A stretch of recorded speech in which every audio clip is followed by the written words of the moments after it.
essential mistake you made in that forecast there was that GDP doubled and inflation came down more than you expected. So you got the result you wanted without having to bring GDP down to 1%. Why not let it ride? Instead, you're trying to quash the economy and create a recession. Well, we're certainly not trying to quash the economy or create a recession.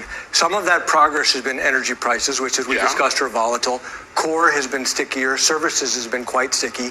And the fact that there, by some measures, housing is ticking up again. I know you mentioned, Becky, that it's supply.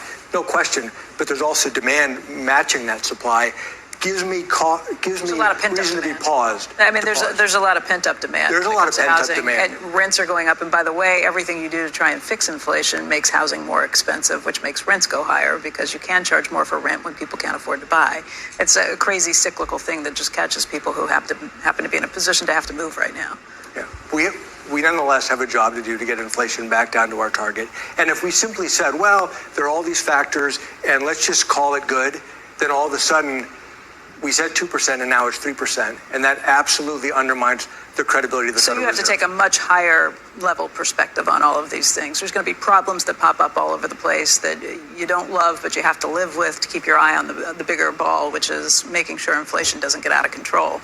We had an investor here earlier this morning, Mel Lagomasino, and she cited what you have been saying, what you wrote, as a reason that she thinks a recession is coming. She's like, listen to what Kashkari says. She's really worried that a recession is coming because of what you've been saying. Is that the intended effect that you have, that you wanted to have by saying these things, that you think we're going to have to keep rates higher for longer? Well, it's a funny thing. If we have to keep rates higher for longer, it's because the economic fundamentals are even stronger than I appreciate, and the flywheel is spinning.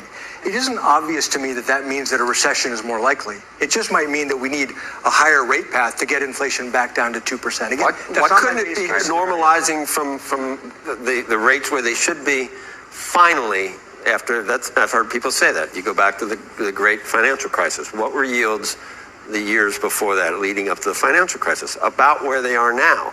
So maybe we're here. Maybe the next move is, a little higher, maybe a little lower, but we're here permanently. And we've lived with rates. And you're never cutting. What if you don't cut in the next 5 years? Is that possible? If the neutral rate has gone up, because what determines the neutral rate? It's the balance between the supply and demand of investment capital. Demand, investors and savers meeting, that sets the neutral rate. So if there's big demand for investment capital in America, that's a good thing. Good, and it should cost money to get capital. And it costs money for high NPV projects. So if that was one of, hey, there's strong economic growth and a lot of investment, and that causes a good reason to be where we are. That's a good reason.